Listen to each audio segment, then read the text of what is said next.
Okay, so welcome back students. आज है हमारा पार्ट 4 ऑफ वेक्टर्स। हम लोगों ने लास्ट क्लास में ट्रायंगल लॉ पढ़ लिया था। आज हम लोग पढ़ेंगे पैरेललोग्राम लॉ। पैरेललोग्राम लॉ, ठीक है। अब ये पैरेललोग्राम लॉ क्या है, उसको क्यों पढ़ते हैं, कैसे पढ़ते हैं, मतलब ये थोड़ा समझो। देखो, पैरेललोग्राम लॉ क्या कहता है कि अगर दो फोर्सेस कुछ इस तरह से हैं, इसको थोड़ा सीधा करके बनाता हूँ।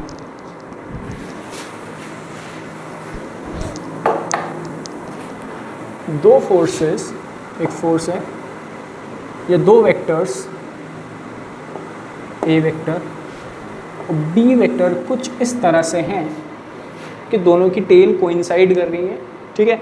टेल कोइंसाइड कर रही है तो इनका रिजल्टेंट, दोनों वेक्टर्स का रिजल्टेंट वो होगा इन द डायगोनल डायरेक्शन। अगर एक डायगोनल ड्रॉ कर दो उनकी टेल से दोनों की, तो जो स्ट्रेट लाइन निकलेगी ये इनका रिजल्टेंट हो जाएगा। ये पैरेललोग्राम लॉ कहता है। ये कैसे कहता है, इसको थोड़ा समझो कि ये आया कैसे। देखो, हम लोगों ने ट्रायंगल लॉ में क्या पढ़ा था,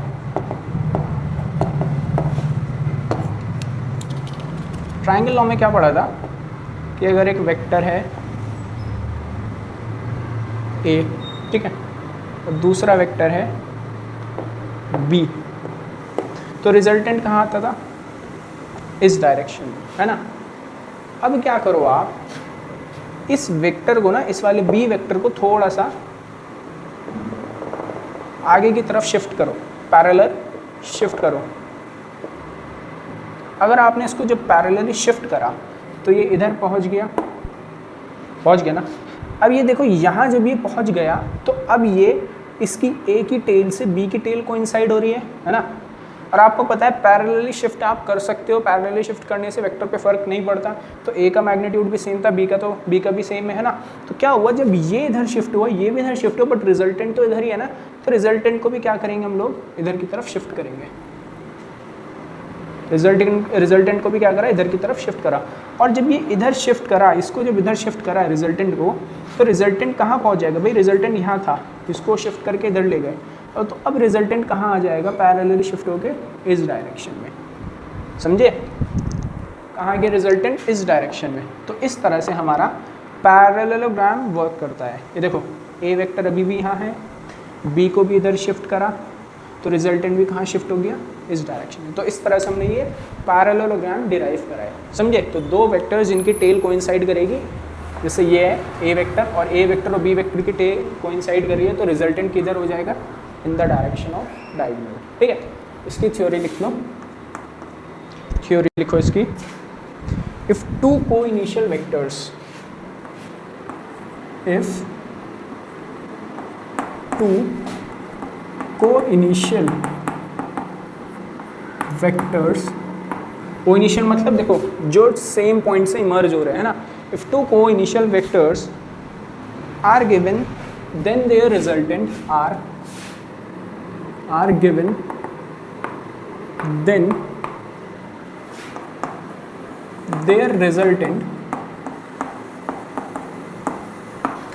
their resultant of these two vectors are, of these vectors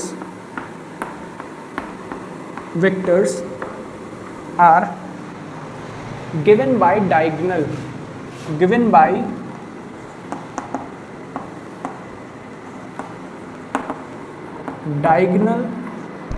of parallelogram, ठीक है। तो ये आपका डेफिनेशन हो गया। इतनी डेफिनेशन बहुत है इनफ है ना समझने के लिए। ये आपका हो गया पैरेललोग्राम लॉ, ठीक है। समझे इसको।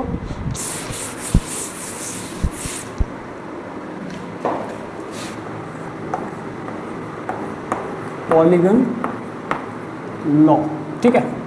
नेक्स्ट है हमारा पॉलीगन लॉ। पॉली मीन्स 5, ठीक है। पॉलीगन लॉ, अब पॉलीगन लॉ क्या कहता है, फॉर एग्जांपल मान लो कुछ रैंडम वेक्टर्स हैं, कोइनिशियल रैंडम वेक्टर्स, ठीक है।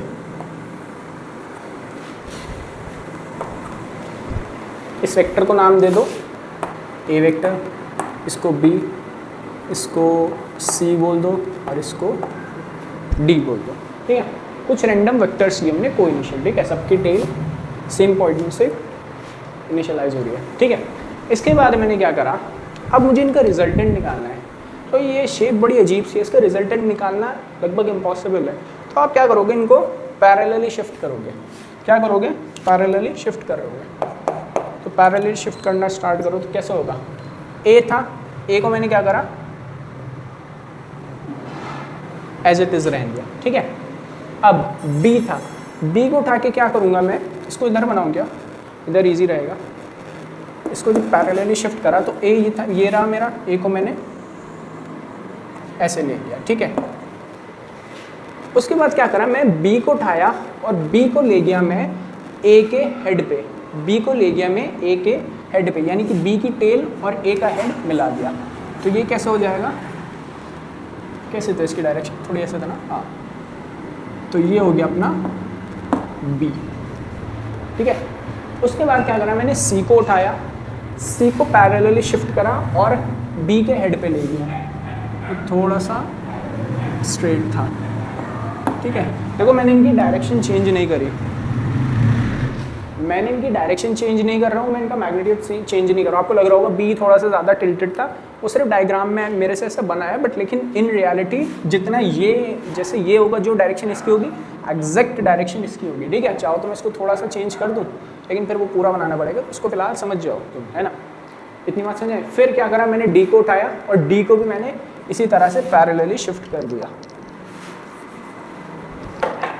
डी ये रहा, डी थोड़ा सा ऐसे, तो डी को भी उठाया और इधर पैरेलली शिफ्ट कर दिया। यहाँ तक आई गेस सबको बात समझ में आ गई होगी, है ना। सिर्फ पैरेलल शिफ्टिंग करी, इसको वेक्टर्स को उठाया और पहले वेक्टर के हेड पे दूसरे वेक्टर की टेल को मैच कर दिया। तो रिजल्टेंट कहाँ आ जाएगा, अकॉर्डिंग टू ट्रायंगल लॉ, इस डायरेक्शन। तो रिजल्टेंट कहाँ आ जाएगा, इस डायरेक्शन में। रिजल्टेंट हो जाएगा सबका एडिशन। ये होता है हमारा पॉलीगन लॉ। ये कौन सा लॉ है हमारा, पॉलीगन लॉ, ठीक है। तो ये ड्रॉ करना है, इसका थोड़ा सा नोट लिख लो कि इसको कैसे लिखना है। हमेशा फर्स्ट वेक्टर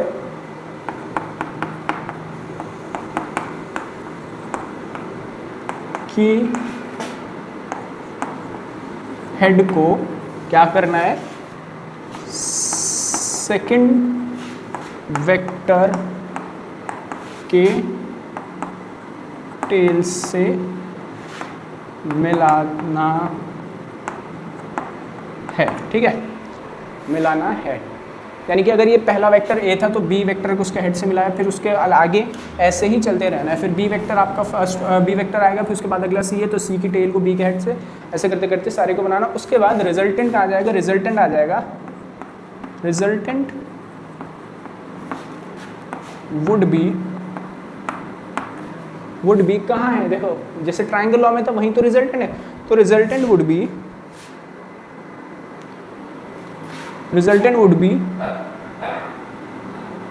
पहले की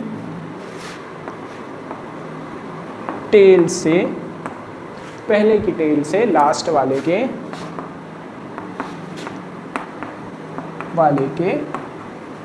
हेड तक, हेड को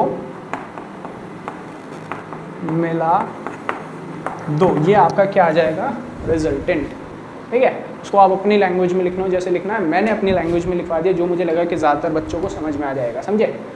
तो ये हमारे सारे जितने भी थे ट्रायंगल लॉ, पॉलीगन लॉ और पैरेललोग्राम लॉ, ये तीनों लॉ खत्म हो चुके हैं। अब इन पे तो एडिशन करना आया, अब सब्ट्रैक्शन करना सीख लिए, है ना। भाई वेक्टर्स अगर ऐड हो सकते हैं तो सब्ट्रैक्ट भी तो हो सकते हैं, है ना। तो सब्ट्रैक्ट कैसे होंगे,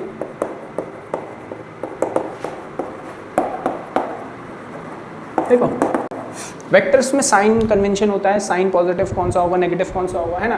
देखो अगर वेक्टर्स की डायरेक्शन सेम एक दूसरे के रिस्पेक्ट में तो हमेशा वो ऐड हो जाएंगे। अगर वेक्टर्स की डायरेक्शन अपोजिट हो जाती है एक दूसरे के रिस्पेक्ट में, जैसे फॉर एग्जांपल एक वेक्टर था ए, एक दूसरा वेक्टर है बी, रिजल्टेंट कहाँ हो जाएगा इसका, है ना, ये इसका रिजल्टेंट हो जाएगा।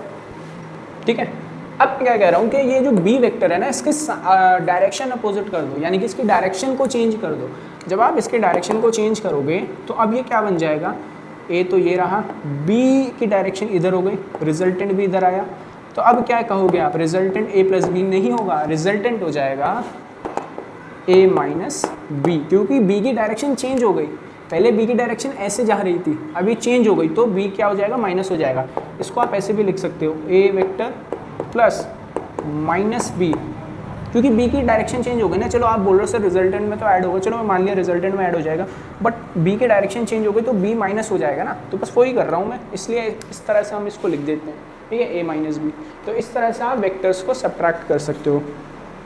ठीक है, तो अब इसके बीच में अगर आपसे एंगल भी पूछ ले कि जब डायरेक्शन चेंज हुई तो एंगल कितना हो जाएगा, जैसे फॉर एग्जांपल ये रहा हमारा बी वेक्टर, ये रहा हमारा ए वेक्टर, पहले ये दोनों एंगल बना रहे थे थीटा। ठीक है, अब अगर आपसे बोल दे कि यार ये बी का डायरेक्शन चेंज हुआ है तो अब कितना एंगल बनाएगा, तो एंगल बनाएगा वो, अगर इसको आप थोड़ा सा एक्सटेंड कर दो तो ये अगर आप देखो बी यहाँ आ गया, ये पूरा एक स्ट्रेट लाइन पे एंगल कितना बनता है, ये पूरा एंगल कितना होता है 180 डिग्रीज, है ना। पहले बी और ए बना रहे थे थीटा डिग्री, अब बी और ए कितना बनाएंगे 180 माइनस थीटा, यही तो बनाएंगे भाई। ये पूरा एंगल अगर 180 था, ये वाला पूरा एंगल अगर 180 था तो थीटा पहले बना रहा था बी और ए, अब बी जो है शिफ्ट होके इधर आ गया, इसकी डायरेक्शन इधर की तरफ हो गई, तो अब पहले अगर थीटा बना रहा था तो बचा हुआ एंगल यही तो होगा ना, तो ये 180 माइनस थीटा ही तो होगा। ठीक है, तो अगर कभी भी कभी भी डायरेक्शन चेंज हो जाती है किसी भी वेक्टर की, तो नया एंगल जो वो बनाते हैं दूसरे वाले वेक्टर के साथ, वो हमेशा 180 डिग्री माइनस थीटा हो जाएगा, समझे। तो आई थिंक आज की क्लास के लिए इतना बहुत है। नेक्स्ट क्लास में हम लोग position vectors I J K L M N O P Q R S T ये सब पढ़ेंगे। ठीक है, और कोशिश करेंगे और 2 से 3 लेक्चर में ये वेक्टर्स कंप्लीट हो जाए। ठीक है, फिलहाल के लिए इतना है। Thank you so much, you can go now.